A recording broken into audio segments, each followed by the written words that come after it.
Sejam muito bem-vindos a mais um episódio, nosso 25º episódio do podcast Ponta de Gôndola, sempre contando com a audiência de vocês, nesse episódio especialmente com o apoio da Gerando Sol, que mais uma vez patrocina este episódio. Gostaríamos de enfatizar a importância de vocês darem um like, compartilharem, curtirem. Isso é muito bom porque alavanca o processo e nos dá a sequência do trabalho. Como eu tenho dito reiteradamente aqui, os nossos convidados têm mantido, no programa, o episódio tem mantido um nível muito alto, uma régua muito alta dos nossos convidados. E dessa vez, hoje não é diferente. Nós estamos recebendo aqui com muita alegria, muita satisfação, o meu amigo Cláudio Luiz Zaffari, que é diretor de expansão da companhia Zaffari de Supermercados, e que muito me orgulha a participação, e passo de imediato a palavra para que ele possa dar sua primeira manifestação. Fernando, é uma alegria de fato estar aqui, é uma oportunidade, porque vamos começar dizendo que tu és o cara que talvez mais entende desse negócio de varejo de supermercados. Pelo menos acompanhou centenas de eventos, participou da comunicação, participou das ideias, das evoluções, e isso ajuda muito para falar, entender e podermos conversar agora sobre uma das empresas que compõe esse leque de grandes empresas aqui do Sul que trabalham no varejo de alimentos essenciais. Já devíamos ter falado antes, mas não deu, né? Então agora vamos a essa oportunidade importante de torná-la ela eficiente. É que uma das dificuldades do nosso podcast é que normalmente as pessoas que a gente quer ou gostaria de entrevistar são sempre trabalhando, muito ocupadas. Mas a verdade é essa, a gente tem buscado ao longo desse trabalho que se inicia, contar histórias, contar trajetórias, inspirar, trazer exemplos. E eu acho que poucas histórias são tão relevantes no Rio Grande do Sul, não apenas no setor de varejo, como no mundo de um empreendedorismo como um todo, no mundo empresarial, como a história da companhia Zaffari.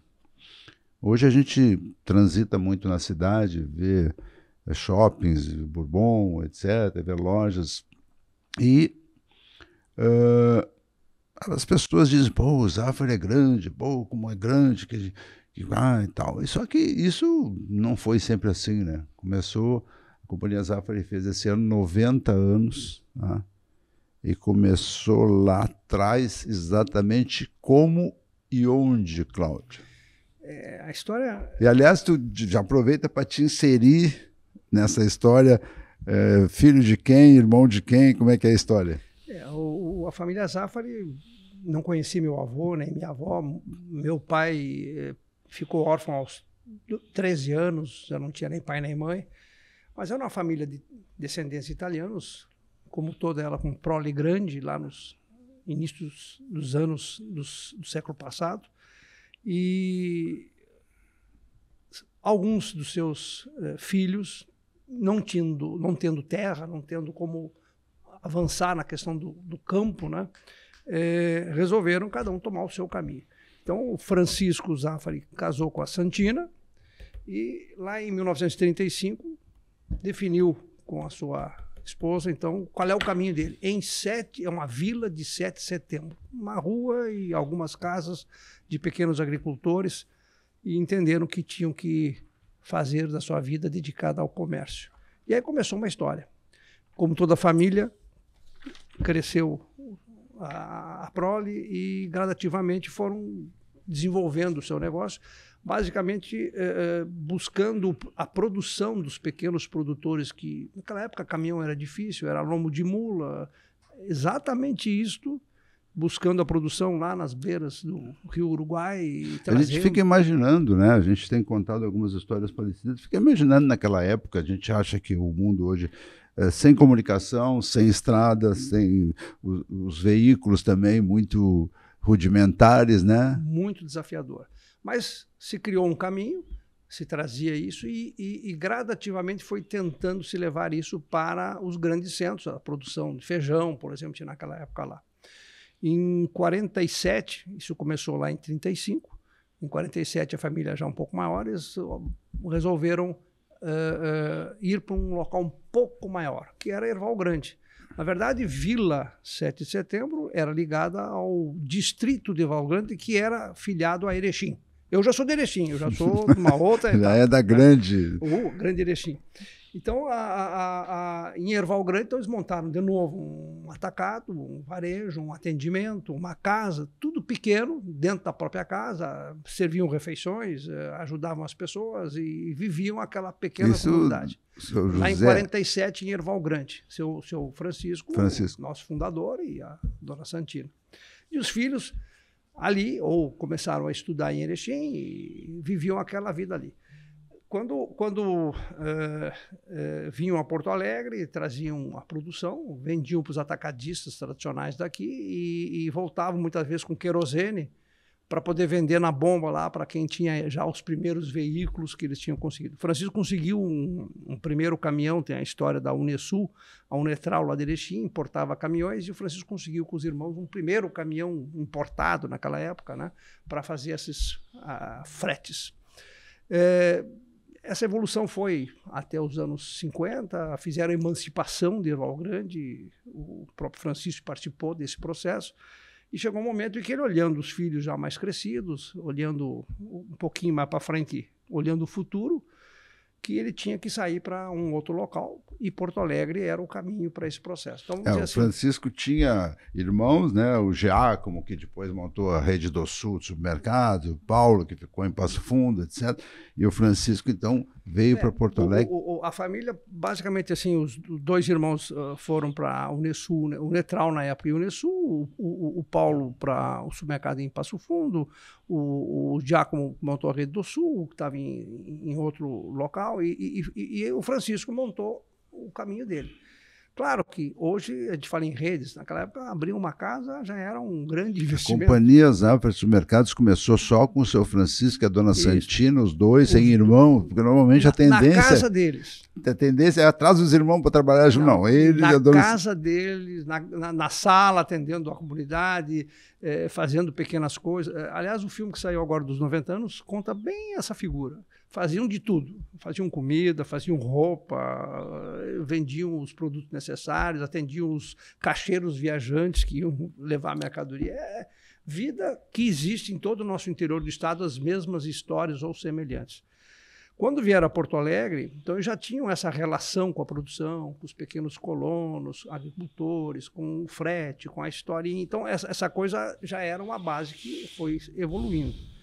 E ao chegar em Porto Alegre, então, começaram atendendo, montaram um atacado em Porto Alegre na Protásio Alves, e ali atendiam, recebiam esses produtos, compravam outros produtos e atendiam as pequenas feiras, os pequenos comerciantes e alguns clientes que iam lá na porta e queriam o produto e conseguiam fazer o produto. Isso era no início dos anos 60.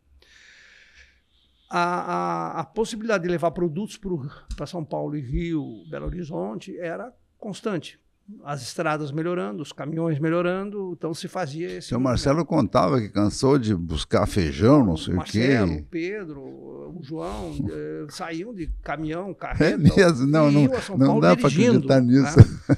Cada um à sua maneira, mas todos fizeram o seu espaço. O Antônio ficava mais no comando da operação de atacar, e foram olhando o mundo. E o mundo foi se transformando, porque até 60 era o armazém, o atacado, não tinha muito mais a apresentar. As feiras eram também importantes. Mas aí, Marcelo viajando, olha, abriu um tal de supermercado lá, deixa eu ver que bicho é esse, né? Então começaram a entrar 1953, também nesse processo. Né? E isso resultou que em 1965 abriram a primeira loja. 120 metros quadrados, na frente do atacado. Imaginem a Protásio Alves, então eles de um lado, o supermercado do outro lado, e passando com as caixas ou os sacos nos ombros para atender a loja. Aquela lojinha pequena que fica na esquina, né? Quase. Quase a esquina ali. Então, são coisas da história dessa empresa. Não tinha, obviamente, não tinha corredor de ônibus, não tinha nada. Atravessava a rua com um saco de batata para cá. Vamos embora. E a primeira loja, eu tenho a foto até que eu publiquei no meu livro. Né? O Marcelo morava no atacado, o Antônio morava no atacado também, tinha apartamentos no prédio em cima, viam lá, não tinha nem garagem para carro, tinha um Fuquinha branco, outro Fuquinha branco, quer dizer, vida dedicada ao desenvolvimento do negócio, ao entendimento dos fornecedores, dos clientes, só pensando nisso e olhando que vamos, com isso, gerar gradativamente condições de evoluir. E esse processo evolutivo se deu também forte em 67, 2 anos depois, com a primeira loja, que é o Zafari da Carazinho, com a Protásio Alves. Foi a primeira experiência efetiva com uma loja construída para um supermercado. Um avanço grande. Mais lá em cima, né? Isso, mais lá em cima. Um avanço grande. Quando é que foi essa loja? 67. 67. Meu pai era o irmão mais novo, e normalmente nessas famílias grandes italianas, manda o cara para o seminário, manda estudar, ou manda para alguma outra coisa, né? Porque tem que dar um jeito. Quantos irmãos eram? Acho que eram 11, né? Com irmãos e irmãs. Com as mulheres, tá. É. E essa mecânica fez com que ele estudasse, e ele acabou trabalhando no Banco do Brasil. O Banco do Brasil, ele pediu para vir a Porto Alegre em 56, eu recém tinha nascido, e ele veio estudar Direito em Porto Alegre, na PUC, que era lá na Santa Casa, a Faculdade de Direito. E ele trabalhava, então, no Banco do Brasil, na Cassex, concursado, e tinha essa aula de Direito na PUC. Com o tempo, passados 4 anos, 5 anos, ali em 61, voltamos para Erechim, continuamos lá crescendo e desenvolvendo, até que ele conseguiu a nomeação como consultor jurídico do Banco do Brasil e foi para Cachoeira do Sul. Em 70, 71, ele acabou vindo a Porto Alegre quando nós inauguramos o Zafari da Bordini. Ele fez a saudação de inauguração e eu já estava contratado, trabalhando no Zafari Bordini.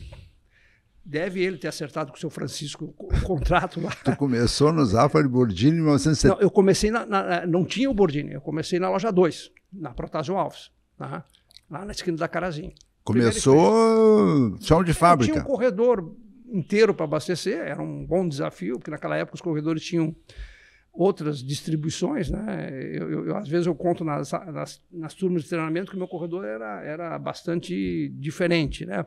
Eu começava com café, passava pelo chá, coadores, depois entrava em farinha de trigo, farinha de milho, sal, depois eu tinha lá produtos para festa, para aniversário, vassoura, era um festerê, né? Mas era a forma de fazer numa loja menor e que tinha que ter a variedade para atender as demandas do pessoal. Isso é interessante, porque hoje em dia a gente tem acesso a muita informação, muito treinamento, etc. e tal. Mas na época era uma coisa empírica, como distribuir os produtos na loja, não, porque a gente sabe depois pelas viagens que a gente fez ao exterior, olha, tem lojas que recomendam botar o hortifruti na entrada, porque não sei o que, atrai o frescor, atrai o cliente, tem lojas que botam a padaria do lado não sei aonde, tem lojas que botam mercearia, mas naquela época eu imagino que fosse uma coisa absolutamente aleatória. Quem é que chegava com uma loja vazia, vai abrir a loja 2 e dizia, vamos botar aqui, vamos botar... Eram as empresas que forneciam os balcões? Não, as experiências da primeira loja e daquelas que foram visitadas permitiam dar algum alinhamento. Então, se criavam as famílias de produtos com alguma similaridade. Claro que isso é possível começando a loja ter com mais clareza, perfumaria, enlatados, os produtos que o consumidor usa de manhã. Famosa gerenciamento de categorias, né? Isso. Tipo agora, assim, o cara vai botar o café, já bota o coador, já bota a garrafa térmica do lado. Quando chegava lá no meu corredor, já misturava um pouco mais. No meu corredor, por exemplo, lá num certo momento, houve o lançamento nacional pela Johnson & Johnson dos absorventes. E o meu corredor recebeu os absorventes também, que devia estar lá com a perfumaria ou outro local. Mas tá bom, vamos era lá. a história, não tinha espaço para isso, talvez diferente, e a gente seguiu esse caminho. Aprendi também bastante. E claro que naquela época, todos nós que formávamos a equipe da loja, que foi um centro de formação, ele também ajudava em todas as outras tarefas. Então, nós saímos do abastecimento, íamos lá para frente de caixa nos fins de semana, descarregar carrinho, registrar no caixa, nas antigas máquinas Sueda, né? E aprendemos a fazer isso com 18 anos? Não, eu comecei com 16, até os 18, vamos lá, mas um pouquinho antes. Porque com 17 anos eu já estava na Bordini. Sim. Então, fomos evoluindo junto com a necessidade da empresa. Comecei a participar de recebimento, conferência, e aí aprendi um pouco mais também e acabei assumindo, por designação, o controle dos produtos de açougue. Então, vamos cuidar do açougue. Carne, frango, porco, ave. Tudo cortado. Aprendi também. Já era possível perceber, pela tua lembrança, um diferencial de DNA, de atendimento, de qualidade em relação aos outros, ou ainda era tudo meio embolado? Eu acho que a característica de atendimento, que forma o nosso DNA, que forma a nossa cultura, ele começa pela presença contínua dos familiares dentro da operação. A família, as esposas, as filhas, sim, sempre estiveram dentro da operação. Estiveram lá no caixa. A dona Dulce era caixa.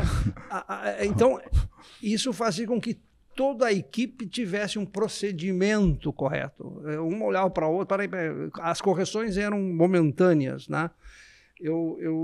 Primeira vez que eu li uma revista de supermercado americana, né, que a gente recebia, tinha assinatura, o presidente de uma empresa que estava crescendo muito disse que sentia falta da primeira loja, onde no fim da tarde ele se reunia com o chefe do açougue, o chefe da padaria, fazia uma conversinha para ver o que tinha acontecido certo e errado naquele dia. Então, era isso. Tudo que acontecia certo e errado, nós estávamos corrigindo no momento. Né? Não, sem falar que tem uma história clássica no meio supermercadista, que um determinado cidadão, nem sei onde é que foi, chegou e entrou na loja, foi muito bem atendido, gostou de tudo, e na saída ele não se conteve, chamou o gerente e disse, olha, eu tenho um negócio parecido, eu queria saber o seguinte, me dá uma referência, qual é a empresa que faz o treinamento de vocês aqui? E o gerente olhou assim, não, nós não temos empresa, nós somos apenas uma família educada, os pais, quer dizer, os nossos pais, quer dizer, então, quando tu forma uma família e a família é dedicada e tem um princípio básico de educação, as coisas andam, né? No início, nós até dizíamos que o Zafari era uma família a serviço da comunidade. Sim, me lembro. E nos dedicamos às comunidades. E a nossa relação é fundamental com a comunidade. E ela tem razão sempre. Nós temos que resolver o problema que ela tem. Sim. Né? Nós temos que achar a maneira de atender com variedade, com qualidade, com serviço, e todos nós que estamos fazer isso. E é uma coisa interessante que durante muito tempo, muitos anos, foi Porto Alegre o foco, né? Nós mantivemos Passo Fundo, tínhamos uma loja inicial, 2 depois, durante muito tempo também. A primeira aventura fora, vamos dizer, seria Canoas, lá, que abrimos o hipermercado lá. Mas, se não, o foco era Porto Alegre. Bom, passados os anos, eu de imediato fui para a Bordini e acabei sendo levado a participar dos produtos de açougue, e aí nós tínhamos lá a primeira padaria nossa, e tínhamos a primeira confeitaria, e tivemos a primeira rotisseria, a primeira lanchonete, e isso tudo nos deu condição de entender, ajudar, e em paralelo eu estava aqui na PUC fazendo administração de empresas, então o cara me dava uma aula de custo e eu já ia lá querer aplicar, e então essa vida foi produtiva porque eu praticava o que aprendia e fui aprendendo e me formei primeiro em técnico em contabilidade, depois em administração e segui ajudando a administrar. Entenda, é absolutamente diferente o universo atual do que era aquela lá. Né? Eu para fazer relatórios, tudo datilografia, era fichas à mão, era outro mundo. Né? A comunicação era muito mais difícil, a telefonia era mais difícil. Quer dizer, quando compramos rádios, achamos que tínhamos evoluído bastante. Né? Então, é um processo gradativo que a empresa tem que ir entendendo e resolvendo. E isso foi indo até a abertura do Zafari Ipiranga, que foi uma loja que já se mostrou... Estabeleceu um diferencial. Num padrão maior, talvez um pouco porque o Marcelo tinha um pouco dessa verve de fazer coisas importantes, claro, apoiado por todos os acionistas, todos os irmãos, o Antônio e o Pedro, principalmente, que naquela época faziam a gestão maior, depois o João, e esse processo foi evoluindo. Em 83, então, abrimos o Zafari Higienópolis, que foi um outro marco com arquitetura mais trabalhada, com ambientes mais trabalhados, e a nossa administração também foi para o Zafari Higienópolis. Aí as coisas começam a fechar, né? Começam a justificar o porquê desse crescimento tão consistente. Desde muito cedo, a companhia Zafari apostou na ideia de que a loja deve ser a extensão da casa do cliente, né? Bem isso. O senhor Marcelo dizia isso para mim sempre, Fernando, a loja, o cliente tem que se sentir em casa. E aí as lojas eram com folhagens, na época que ninguém pensava em botar folhagem, as lojas tinham um piso que ninguém tinha, os corredores eram amplos, muita madeira, até o Sérgio Montserrat fazia aquelas lojas bem construídas, usando como se fosse, né? E aí tu começa a entender que as lojas mais bonitas começam a aparecer. O Zafari Higienópolis tinha quadros de arte, vitrais de arte do Nelson Jungblut. Quer dizer, se eu te contar a história... Quem é que vai botar obra de arte numa loja de supermercado na década de 80? Me coube ir na casa do Jungblut, junto com o Luiz Coronel, fazer o início desse processo. Os quadros que ele pintou, todos eles, eu fazia um envelopamento deles, levava a São Paulo, numa fábrica pertinho de Guarulhos, do aeroporto, levava lá de táxi, porque eles tinham que transformar aquilo num acrílico, com backlight, com areias, com processos técnicos que eles tinham lá em São Paulo. E aí depois mandavam esses quadros para a gente colocar. É um detalhe doido, se a gente for falar assim. Redondos ainda, para complicar, porque naquela época não tinha coisa para cortar redondo, era quadrado. Mas, de novo, por quê? Por quê? Porque se quer fazer algo diferente, que efetivamente tenha valor, que perdure, que trate da relação humana que existe nessa relação, porque todas as pessoas vão lá todo dia, olham, gostam, ou às vezes nem percebem, mas se sentem bem. Não, vejam bem, a gente está falando, entre aspas, de bodegueiros, né? De ceboleiros, de pessoas que são do chão mesmo, raiz do comércio.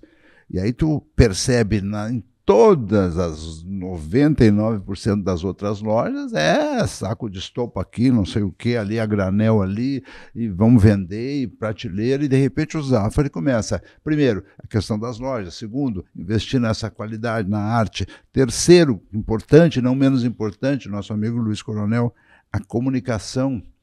Foi a primeira rede de supermercados, talvez, do país, que não falava de preço, não falava de produto, sabe? Os outros, azeite a 44 até hoje, azeite a não sei o quê, não, a família é serviço da comunidade, economizar é comprar bem, isso existe uma frase do Coronel que é interessante, que a vida é feita de escolhas. Uhum. Quem tem que fazer a escolha é o cliente. Se ele quer este ou aquele produto, a este ou aquele preço, esta ou aquela forma, nessa, naquela coisa.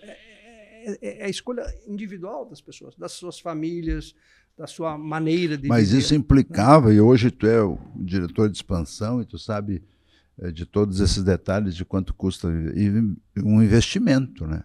Sim. Por que tu vai botar uma obra de arte que tu tem que fazer todo esse procedimento, contratar os trabalhos dela? Se não precisa, pode ser só uma parede branca, né? E, tá gastando dinheiro em outras coisas que não são o nosso core business, como diriam hoje. Mas é cultura da empresa ter uma relação sempre foi, diferenciada. Né? Sempre foi.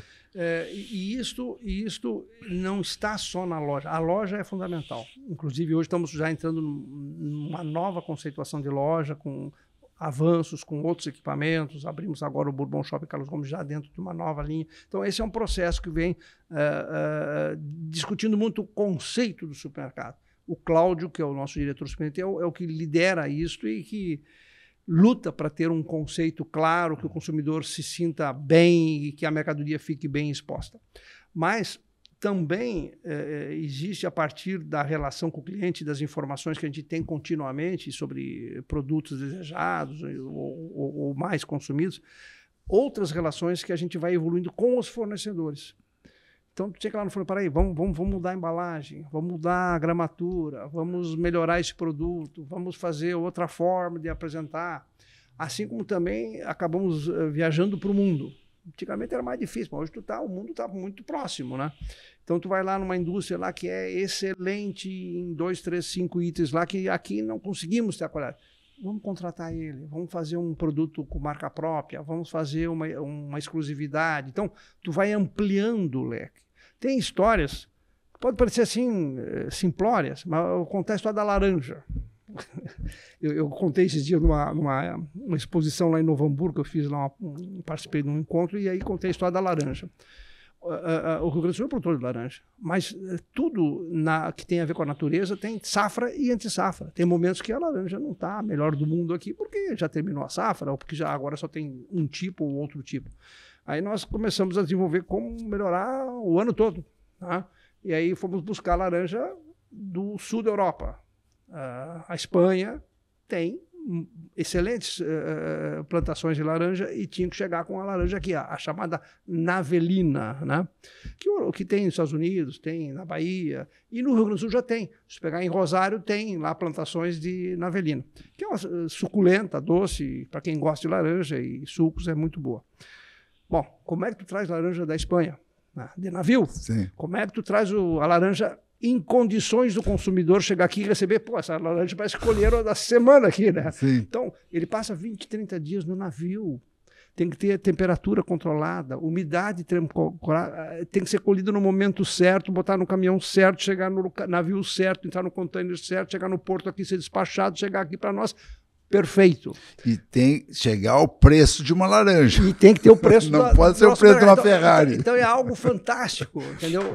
O que hoje é permitido e possível. E não quer dizer que ele não vai comprar daqui, não. Preferencialmente eu estou comprando daqui essa laranja. Eu hoje não lido com a área comercial, mas é um exemplo assim, tão simples e tão interessante. Te dou um outro assim que a gente brinca para... O pessoal lá da Nova Zelândia mandando kiwi para cá. A fruta.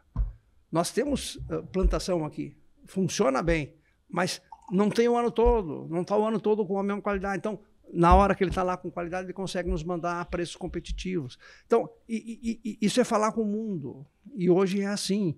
Tu tem excelências pontuais e tu tem que trazer as excelências, porque o nosso consumidor aqui também quer. Assim como no mundo todo, nós mandamos produtos. O nosso agro, ele fala com o mundo o tempo todo. Sim. E aí, como é que a gente supre quando o agro nosso não tem? Com o mundo que também gera produtos. Então, isso dá um esforço grande. A nossa estrutura logística hoje aqui em Porto Alegre é exemplar. Nós temos uma central logística fantástica, toda nova, toda remodelada, toda com sistemas de controle. Temos o maior tendal frigorífico de supermercado na região sul do Brasil, milhares de posições de pallets. Todo fornecedor frigorífico pode nos encaminhar, nós distribuímos diretamente para as lojas, então diminuindo o risco de cadeia de frio. Onde fica fisicamente? Junto ao aeroporto aqui em Porto Alegre, lá na Avenida Sertório. Então é uma cidade de estruturas para poder ter qualidade na ponta para o consumidor. Ninguém vê. Tem. Mas vê a qualidade. Exatamente. E te cobra a qualidade quando não tem. Em seguida vamos continuar nessa linha de raciocínio. Mas eu queria dizer que com muita satisfação nós estamos recebendo o Cláudio Luiz Zafari nesse 25º episódio, que tem o apoio da Girando Sol, do nosso amigo Gilmar Borchardt, que também, falando em qualidade, tem os produtos de excelente qualidade, acaba de ganhar. Eu acho que a empresa que mais ganhou até hoje, o Carrinho Agas, como melhor fornecedor de limpeza. Esse é um trabalho gigantesco que vem sendo feito. Ele já esteve aqui, para nossa alegria. Também registrar que essa semana estivemos em São Paulo para participar do Prêmio Automação, promovido pela GS1 Brasil, do nosso amigo João Carlos Oliveira, um evento espetacular que premiou as empresas mais destacadas no ramo de tecnologia, que logo em seguida a gente pode chegar nisso também, e dizer que procurem curtir o episódio se estiverem gostando, se inscrevam no canal, deem um like, compartilhem, comentem, que isso é importante para que o Ponta de Gôndola chegue cada vez mais longe. O tempo nos mostra que a felicidade está nas coisas simples, momentos compartilhados, sorrisos trocados. e a companhia de quem amamos. E para que seus momentos sejam ainda melhores, inovamos constantemente, sempre com compromisso com a tecnologia, cuidado e segurança para facilitarmos o seu dia a dia. Investimos para trazer o futuro agora. Nossa responsabilidade vai além do presente, com ações que impactam positivamente o meio ambiente e as pessoas. Construindo um amanhã mais sustentável, oferecemos soluções ágeis e de qualidade, entregando um futuro cada vez mais próximo. Nesses momentos e em todos os outros, sinta o prazer em estar. Girando o Sol, cuidamos de cada cantinho da... Dá para entender, a gente começa a entender o seguinte: qualidade de loja, comunicação adequada, logística, a evolução. A gente olha um Bourbon da Country, olha o Bourbon Carlos Gomes, a gente vê o quanto evoluiu no sentido de modernidade, acompanhamento. Não são as mesmas lojas que foram feitas na Bordini e Gianoppi, são hoje as lojas da Lucas, da Castro Alves, da Cabral. São lojas mais modernas que acompanham a evolução, né? E eu costumo dizer o seguinte: quanto maior uma rede, mais visível ela é e mais suscetível a que alguma coisa aconteça. E, na verdade, é o seguinte: a operação do supermercado tem que ser 24 horas correta, certa, adequada. Eu disse uma vez, o fornecedor tem que entregar, o supermercado tem que pagar. Aí já começamos a ter produto na gôndola. E, a partir daí, atendimento, sanidade dos produtos. É um troço tão gigantesco que só com muita qualidade justifica, né, esse crescimento, né? A maioria das pessoas não conseguem... Tem que dar certo sempre. Não pode acontecer. Se alguém cair numa loja, escorregar, que tiver molhado o piso e capotar ou morrer ou se quebrar todo, o escândalo que isso significa. E é 24 horas, milhares de pessoas todos os dias, né? Tem que funcionar. Eu diria assim, primeiro, nós temos uma equipe... Uma loja começa a operar às 3 da manhã, ou fica 24... Não para nunca. Não para nunca. Ou por limpeza, adequação à noite, abastecimento. Abastecimento não à noite, né? Hoje raramente acontece. Porque tem restrições. Mas assim, nós estamos chegando, acho que ano que vem nós vamos chegar a 14 mil colaboradores diretos. 14 mil funcionários diretos, colaboradores. Temos algumas aberturas novas. Esse ano ainda temos mais 2. Tivemos o Bourbon Carlos Gomes, tivemos o Protásio Alves, sexto Protásio, e vamos ter mais 2. Uma é o sexto Viamão e outra é o Zafari do Moinhos, né? Uma obra desafiadora, num local complexo, porque muita vizinhança, muitos prédios próximos, e conviver com todos eles adequadamente é um desafio. O Carlos Gomes também foi, e no Carlos Gomes já nota uma nova proposta de arquitetura, de ambiência, né? Trouxemos o Arthur Casas, que é um arquiteto renomado, para dar um up naquele processo. É natural. Vamos dizer assim, nós, na nossa vida, ao longo dos anos também, a gente olha a nossa casa, daqui a pouco tem que reformar, a mulher diz, tem que melhorar aqui, tem que acertar. Então, isso é... Claro que as escalas são outras, mas quando tu propõe fazer uma loja nova, tu tem que buscar a linguagem daquele momento e não aquela que era usada numa primeira loja. Então, tanto o sexto veio dentro da área de atacado, revolucionando a área de atacado também, fazendo posicionamentos diversos que qualificam o atacado, eles ampliam a função do atacado, que se soma, então, um pouco mais da zona do varejo para dentro do atacado. O cliente que de varejo vai e se sente atendido, né, com a mesma variedade de cuidados. Isso é outra coisa que sempre se falava, né, que o Zafari, logo desde muito cedo, direcionou a sua atuação para um perfil mais de uma classe mais... a qualidade, né, de classe, mas e que jamais, ou não poderia, ou não deveria, ou não saberia fazer atacarejo, atacado, porque isso não estava no DNA da empresa. Aí o Zafari monta o sexto, e o sexto é um surpreendente êxito, né? Não vai caber em todos os locais, mas onde ele for, ele tem que cumprir a missão do supermercado e ter a oportunidade do atacado. A soma das duas coisas é interessante, inclusive nas promoções, nas ofertas exclusivas, pela quantidade. Esse processo é muito... A gente sempre tem que lembrar atrás que tem que pensar em escala. Para ser viável as coisas tem que ter escala, tem que ter volume. E à medida que tem esses volumes, tem essas escalas, tudo se torna mais eficiente também, né? Viamão é um processo interessante, vamos chegar em Viamão, muitos clientes vêm a Porto Alegre e quando é que vamos para Viamão? Então vamos atender Viamão, né? E o Moinhos também. Quantas cidades tem hoje? Tem São Paulo também 2 lojas, né? São Paulo nós temos 2, estamos iniciando a 3ª e estamos construindo um 6º também. São Paulo, o 6º é em Taboão da Serra, é tipo assim, Canoas, estou chegando em Porto Alegre, lá é Taboão da Serra, aliás uma cidade muito densa, e estamos aprontando, metade do ano que vem tem que estar pronto também. E vamos ter uma nova loja no Shopping Center Norte, lá em São Paulo, que é um shopping respeitável. Casualmente onde é a convenção da APAS, né? Isso, e que está fazendo um plano de expansão geral de todo o conjunto imobiliário que a família Baumgarten tem lá. A história daquilo lá é muito bonita e a família agora está replanejando o conjunto, que tem hotel, tem a área de exposições, de eventos, tem os prédios que existiam. E esse prédio que nós estamos ocupando é parte de um prédio antigo da rede Eldorado, lá nos anos 70. Né?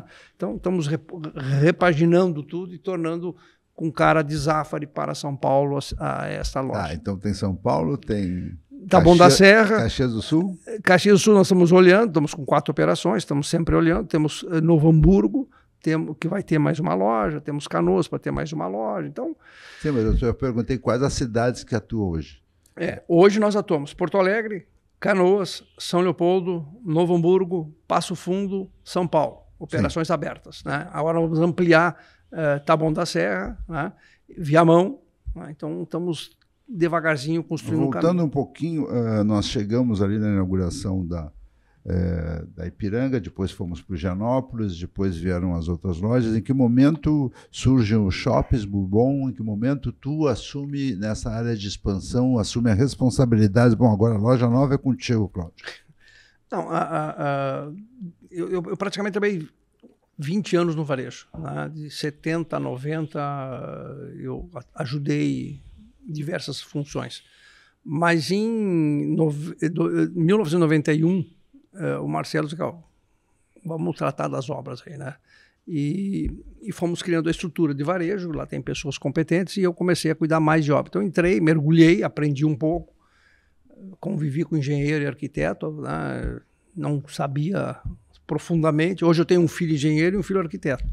Mas coisas da vida, né? Construí um caminho e aprendi bastante. Então a primeira loja completa foi o Bourbon Assis Brasil.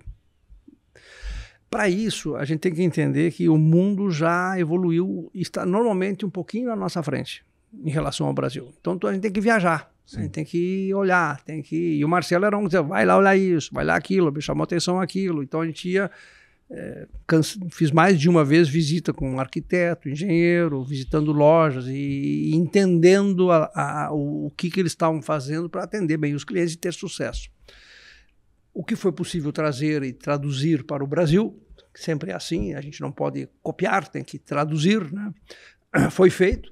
E em 91 abrimos o Bourbon Assis Brasil, que era um hipermercado com lojas, uma galeria de lojas que completa e facilita o dia a dia da pessoa. Eu chego lá, resolvo isso, aquilo, quiser lanchar, lancho, como... Tem sapataria, tem resolvi minha vida, como diria o consumidor. Cada vez mais a gente tem que entender também que a dona de casa, que a consumidor tem um tempo limitado. Porque hora ele tem que ficar cuidando do celular, hora ele tem que trabalhar, hora ele tem que cuidar do filho. Então há delimitações necessárias no tempo das pessoas, né? Então se a gente conseguir no mesmo espaço resolver tudo, melhor. Então, esse foi o primeiro marco assim, diferenciado e que aprendi bastante também e continuei aprendendo. Hoje outras pessoas somaram, eu estou mais no planejamento e convivo com essas estruturas de arquitetura e com o Cláudio, que é o conceituador do que ele pretende. O Cláudio participa ativamente ainda Agora o Gibson também está começando a participar. Então é todo um processo. O Ayrton na comunicação. O Ayrton na comunicação. O Ivo no recurso. Todo mundo está o tempo todo conversando sobre tudo. Né? Não tem saída. É colegiado, porque é um processo que exige muito. Se tu não te dedicar segunda, é bacana também que a família se mantém junta, né, unida e trabalhando e tal. O Ivo tem uma pauta de reuniões no sábado de manhã. E vocês ainda vão na loja, não? Eu guardo sábado e domingo a visitar a obra. Porque aí tu chega com calma. Eu digo para os meus engenheiros e arquitetos que não tem nada mais competente do que a tua visão. É melhor que o 3D de qualquer 3D que tenha. Sim. Porque naquele momento tu soma todas as variáveis possíveis da tua audição, do teu olhar, do teu olfato. Isso aí já ajuda aquela reflexão, aquela discussão sobre loja física, né? A loja, por que a loja física não termina? Porque as pessoas querem ver, sentir, tem outras olhar, variáveis, né? Que são de valor, né? Sim. Então, quando tu chega numa obra que está acontecendo, tu consegue... Puxa, eu aprovei isso, ou participei disso, mas não tá legal. Quem sabe a gente dá uma melhorada. Então, isso é competência. Claro que os projetos melhoraram muito. Os arquitetos hoje dão aula, faz tu caminhar no ambiente. Tu foi pegando no tranco, né? Claro. Chegava lá, achei bonita essa parede assim, vamos fazer assim. Agora a coisa já vem mais... modelos internacionalmente aceitos, a evolução é assim, melhorou o piso muito. Tal é esse, o teto tem que ser aquele, às vezes alguma coisa até impositiva, né? Tem que botar esse piso porque ele não escorrega, não sei o quê. Melhorou muito. Não tem muito espaço para ficar inventando Não, coisa. a gente acho que evoluiu bem, os nossos profissionais são competentes para isso, os contratados e os próprios da casa, e tem conseguido bons resultados. O Carlos Gomes é um belo resultado de arquitetura. A ambiência, eu estou muito satisfeito com o resultado. Ficou agora, muito bonito, ficou lindo. Vamos abrir os novos complementos, né? Em dezembro agora inaugura o cinema, que é um diferencial para Porto Alegre. O Pedro Gabriel fez a parte de edificação. O projeto legal e estruturante do conjunto de prédios, que ali tem um conjunto de prédios. Aliás, o Pedro está indo agora para Miami e recebeu o prêmio de melhor mix-use da América Latina para aquele empreendimento. O Pedro é fantástico. Trabalhou muito e aí, bem. com a primeira reunião, eles vão fazer assim, ou já traz pronto, porque eu fico perguntando para o Pedro, como é que tu inventa? Tu pega lá o CAD, não sei o que e tal, vocês dizem o que eu quero? Como é que, por exemplo, a solução do Moinhos, por exemplo? O Moinhos vai ter uma saída agora para o Dr. Timóteo, né? O supermercado vai ficar de frente para ali? Como é que é? Vai ter uma entrada de carros para o estacionamento pela Dr. Timóteo. Assim, quando a gente constrói um apartamento ou uma casa, a maioria dos arquitetos sabe tudo. Porque ele já fez, é repetitivo, tem que ter o banheiro, o quarto, a cozinha, a sala, o receptivo, né?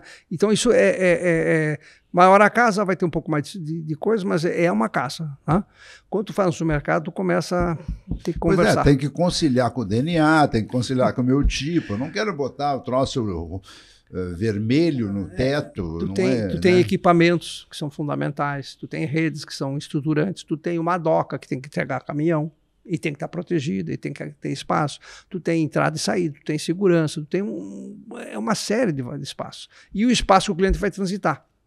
Então, nem sempre o tamanho, a forma do terreno, a composição é suficiente para a gente ter o ideal. Às vezes tem que fazer algum esforço, tem que fazer alguma coisa diferenciada para poder compor o conjunto. É um grande desafio para qualquer arquiteto. O que está acontecendo agora na Getúlio Vargas, né? Na Getúlio Vargas que vocês vão... Eu brinco assim, por coisas da vida, né? Pelo tempo, eu estou com 54 anos de companhia já também, né? Eu acabei ou reformando ou construindo todas as lojas da companhia. Quebrei, fiz novo, acertei, e estão melhorando também algumas delas lá. Então, participei com a equipe a construção do Menino Deus e agora vamos ter uma ampliação, no caso. Não é uma ampliação, porque nós não podemos ampliar o supermercado, mas é uma melhor distribuição dos espaços. Então, tem uma legislação em Porto Alegre que limita em 2.500 metros, é isso? Cada loja não pode ser no perímetro urbano. Não é no perímetro, numa zona que tem limitação. Delimitada, tá. E tem outra zona que é livre. Por exemplo, se tu pegar a zona norte de Lá Porto no Alegre, Sertório, lá e tal. saíram N atacarejos grandes, da Manuel Elias, lá no fim da Cis Brasil. Nós mesmos, na Protásio Alves, com o Sexto, são grandes equipamentos. O Desco tem. Lá agora, lá na Zona Sul, também na Tristeza, né? Tu tem áreas que podem, são incentivadas. Sim. E se não tivesse essa lei, nunca talvez chegassem essas lojas nesses locais. Pois é. Ou demorariam muito para chegar. Então a lei ela fez, e essa lei não é nada diferente do que existe na Europa. Tu pega na Itália, nos Estados Unidos tem lei semelhante, que nas zonas mais centralizadas, onde já existe... uma loja de 2.500 metros é uma grande loja dentro da conveniência, né?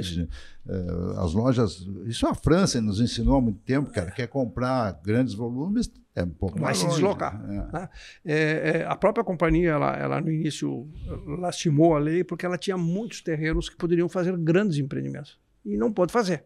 Tá? Pega lojas que foram feitas que tiveram que ser menor porque não podia ter, tinha que atender o limite. Mas isso é da educação do processo urbano e a gente tem que conviver. As novas lojas estão agora sendo tratadas com algumas pequenas modificações, que já estão, uma delas ali no Carlos Gomes já tem, no Moinho já repete, né? Então são qualificações... Qual é o tamanho da loja da Carlos Gomes? Em torno de 2.000 e 2.100 com cliente, né? A zona de salão de vendas. E o que a Praia de Belas já está desenvolvendo lá? Praia de Belas, do nosso terreno ou do Praia? Não, no terreno aquele. Não, o terreno tem um projeto muito interessante para aquela região, que eu entendo que a cidade vai achar bastante... Lá pode fazer uma coisa maior? Não, ainda está não pode. O supermercado será limitado ao tamanho de 2.500. Aquilo ali era vamos começar do zero. Aquilo não existia. Sim. Né? Aí o pessoal fez o aterro. Sim. Né?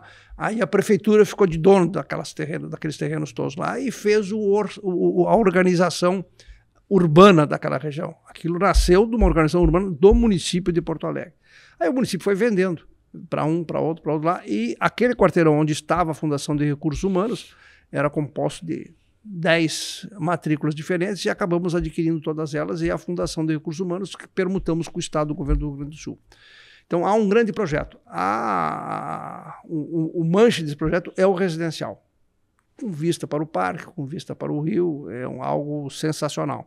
Mas na base vai ter varejo e vai ter um supermercado. Isso é outra coisa que a própria companhia Zafari, o mercado foi nos ensinando, né? Antigamente tu tinha uma loja, o teto e ocupava todo o terreno. Agora já tem algumas que tem o edifício, como o da Cabral, outros que tem um shopping, como o da Carlos Gomes. Agora não tem por que não usar a parte superior. Antigamente, olha o Ipiranga. Olha o que se poderia fazer de edificação no terreno. O adensamento ele é um organizador do processo da cidade. Tu usa menos carro, tu desloca menos, tu está junto, resolve melhor a tua vida. Então, eu entendo que o adensamento organizado, bem pensado, tem todo o sentido. Tá? Claro que tem que ter as infraestruturas da cidade. Mas isso continuamente nós estamos fazendo. Então, a gente muitas vezes discute coisa que não tem sentido. Né? Por quê? Os romanos, há 2.000 anos atrás, recolhiam a água, levavam água para lá e para cá, e nós estamos discutindo coisa que o mundo já resolveu há muito tempo. Sim, né? sim. Então nós temos que entender isso como possibilidade. Não deu até agora. Faltou recursos, nós não temos todos os recursos que gostaríamos, tivemos que colocar recursos em outras frentes, mas vamos chegar e vamos consertando. O apoio das empresas, nós fizemos infraestruturas urbanas, abrimos ruas, fizemos parques, fizemos praças. Sim, isso. Outra coisa que as pessoas não percebem nesse processo todo é o nível de reciprocidade, a intensidade da reciprocidade que a companhia dá cada vez que vai abrir uma loja. Ela tem que exatamente, lá na Protásio, que o Sexto representou lá, né? Toda aquela reforma lá, a companhia bancou, mas não é isso é o que aparece, são as ruas. Aí tu chega lá, não tem pluvial adequado para recolher as águas. Aí fizemos depois tem um bairro inteiro em São Leopoldo que está começando a surgir, a loja de Gravataí, né? Hoje tu é obrigado, como conceito de participar nesse processo, a ter um padrão elevado. Tem que fazer bem feito. isso permanece o resto da vida. Sim. Nós somos, aqui ó, vamos combinar, nós somos aqui de passagem. Daqui a pouco nós seguimos para um outro local aí que eu não sei nem onde é. Sim. Mas a coisa continua. A cidade é atemporal. Ela vai continuar o resto dos anos. Então nós temos que ter uma resposta adequada para a cidade, para aqueles que vão continuar, para os nossos filhos, para os nossos netos. Então, essa consciência urbana de participação nós temos, e isso é levado a... Claro que não divulgamos, não fizemos a Lausa. Se pegar ali em Teresópolis, quando nós abrimos ali o Zafari de Teresópolis e todo aquele, o Bourbon Teresópolis ali, não tinha rua atrás, não tinha rua do lado, não tinha acesso, não tinha circulação, não tinha caminho para o ônibus, não tinha nada, não tinha água, esgoto. A própria Tristeza estava completamente dilapidada, aquela área, né? Tu resolve e aliás, o resto da vida. continua aquela lá da Vila Assunção, lá, que continua, aquela está fechada. Ah, fechou. Porque o Ayrton disse que lá que ele começou a... Isso. Então, não é uma mera operação de varejo, é uma inserção na vida das comunidades. Sim. Acho que nós temos que ter responsabilidade sobre isso. Nós participamos do dia a dia das pessoas. As pessoas todo dia vão comer. Todo dia vão comprar seus produtos, precisam atendimento, precisam fazer manutenção de suas casas. E é aquela coisa da escolha que o coronel falou, né? E ele está te olhando, tu vai me entregar ou não? Senão eu vou para outro lugar. Ninguém é obrigado a ir a lugar nenhum, mas Sim. todos querem ir e resolver bem e ter o melhor serviço e ser educado e esquece as outras coisas e isso trata disso. Isso é a grande mágica, né? Isso é a grande mágica. Ah, porque o Zafari é grande, porque... Todo dia a gente faz uma escolha e só vai lá, aqui ou acolá quem quer. Quer dizer, como quer, é bem tratado, etc. E tal. Nós estamos já meio correndo com o tempo. Tu que tem trabalhado muito com essa questão de expansão e tal, o que tu imagina dos modelos, né, de loja? Tem gente chegando aqui dizendo, hipermercado acabou. Aí eu disse, não, o mercado pode voltar, não, o supermercado pequeno não vale mais, o negócio agora é atacarejo, tá uma difusão de atacarejos aí. Misturando modelo e tendência. Indo para a medicina, para cada cliente tem uma receita, né? Uma dosagem, um acerto. No comércio é a mesma coisa. Primeiro nós estamos passando por um processo de renovação de pontos que existiam. Né? Antigos pontos que nasceram e não tiveram a sua sequência e que quando surge um momento tem que renovar, tem que demolir, tem que fazer novo, e aí tu vai adequar isso tudo para o seu devido espaço. Acho que a loja pequena e média, até 2.500, ela tem seu caminho mantido, não tem nem dúvida sobre isso, né? Casos, pontos adequados.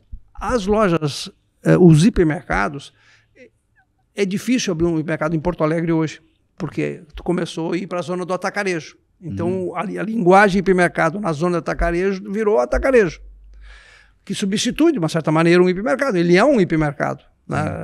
Mas é atacarejo. Não, mas é um hipermercado. Não vamos... pode trabalhar por atacado. Mas é uma questão de terminologia. Um atacarejo é um grande... Um hipermercado. Isso. Então, isso... que diziam que o hipermercado tinha que ter 33% de linha branca, não sei o quê. Né? São premissas, individualmente alguém coloca um número para chegar a esse número e achar que tem essa solução. Eu acho que os hipermercados que existem, eles estão se mantendo. Um que outro pode diminuir a área. Nós mesmo diminuímos a área de hipermercado e fizemos outras atividades junto em centros comerciais, sem nenhuma dor de barriga.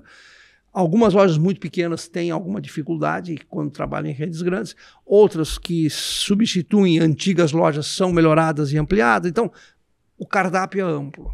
Quantas lojas tem hoje a companhia? 43, indo para 45 até o fim do ano. 43, a maioria em formato de...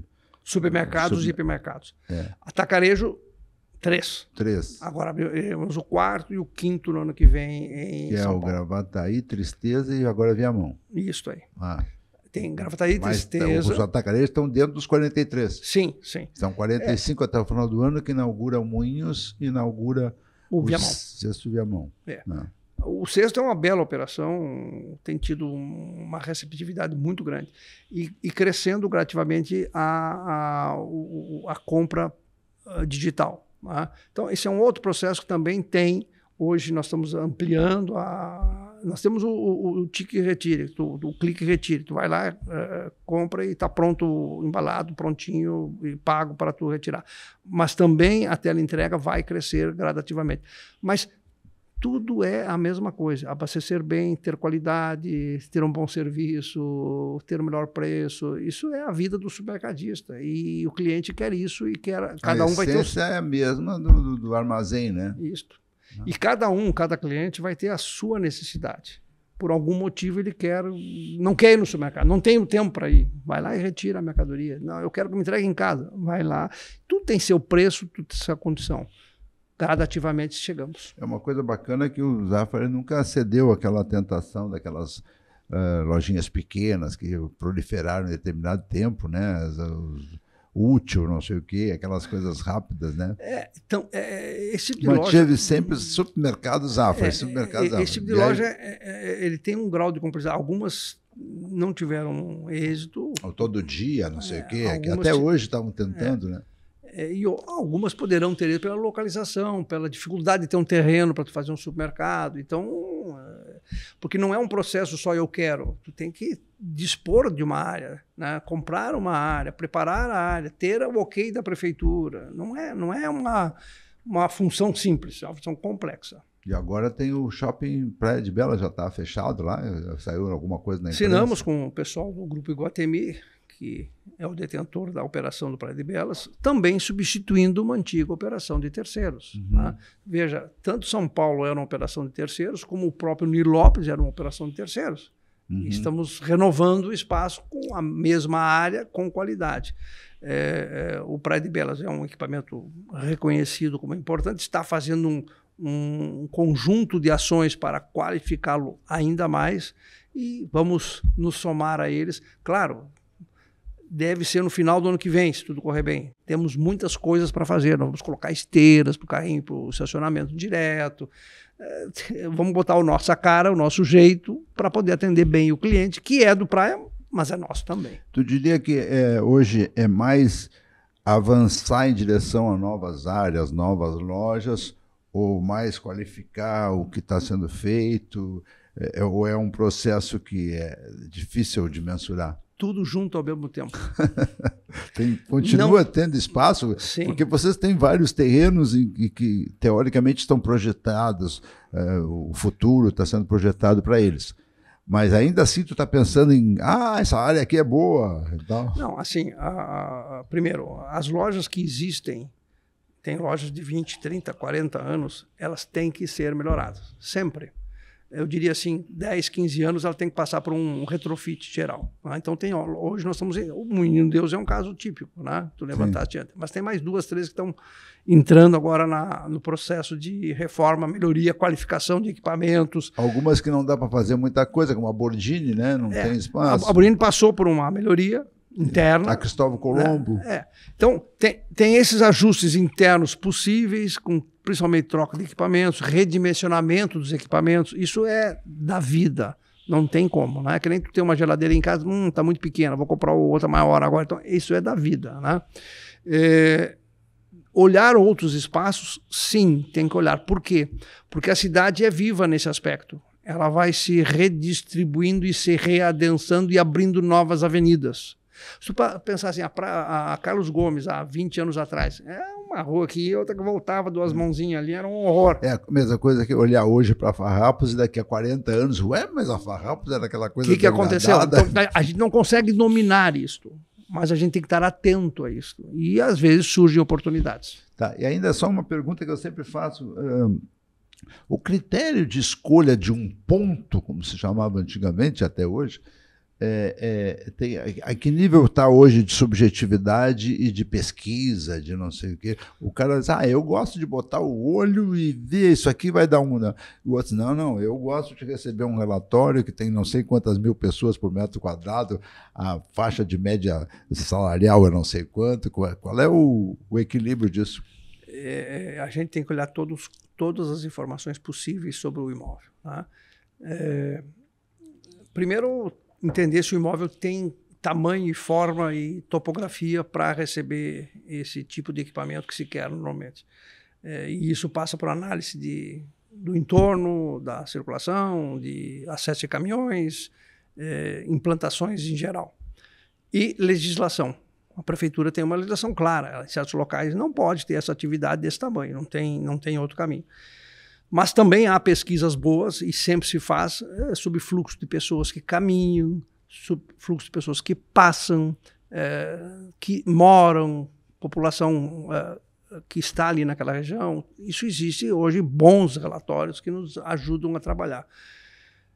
Soma-se tudo isso aquilo que eu disse. Vá no local e olhe, fique lá caminhando. Eu gosto de caminhar, é uma das coisas que eu consigo fazer quando sobra um tempinho. E as minhas caminhadas é olhar as lojas, olhar as obras, olhar os terrenos. Então eu vou, caminho em volta, circulo, procuro entender como é que aquela região circula, como é que as pessoas vivem, né?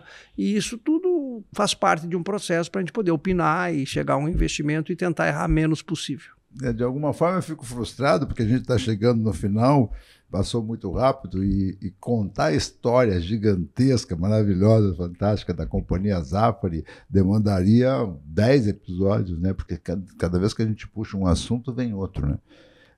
Mas é assim, nós temos 1 hora, e eu queria agradecer a audiência de todos, agradecer novamente o apoio da Girando Sol a este episódio, pedir que vocês curtam, compartilhem, deem um like, essas coisas todas que a gente vai aprendendo aqui, e oferecer ao Cláudio Luiz a oportunidade das suas despedidas. Primeiro, é uma honra estar contigo aqui, tu entende mais de varejo do que eu, muitas vezes, né? Mas assim, eu acho que, eu digo para o meu pessoal quando participo de treinamentos e sou convidado para conversar, que é muito bom a gente ter a simpatia do público, as pessoas que nos visitam, mas digo também que isso tudo resulta em mais responsabilidade. Sim. Não tem como fugir da responsabilidade. A responsabilidade existe, nós temos que ter clareza disso. Nós temos que entregar ao consumidor efetivamente o que atende ele. E isso são pessoas. É mais do que sistema, é mais do que o espaço. Isso é outra coisa que a gente nem falou, treinamento. O supermercado Zafari tem uma cultura de treinamento, apesar de todo esse turnover, dessa loucura que hoje ninguém quer ficar muito dificilmente numa empresa. Nós fizemos agora o nosso evento de 90 anos e tínhamos 700 funcionários, porque não cabiam todos os que tinham mais de 20 anos na companhia. Que maravilha. Histórias de vida, se dedicando. E eu digo também nessas áreas de treinamento, quem não gosta, procura outra atividade. Sim. Esta aqui é assim. Tem que ter paixão. Ou tu gosta e tem paixão, ou muda de serviço, vai fazer outra coisa. Não tem, ninguém é obrigado a trabalhar no supermercado, mas quem for, viva, e é excepcionalmente gratificante. Virou agora, só para corrigir, terminar, uma grande família a serviço da comunidade. Muito obrigado e até o próximo episódio.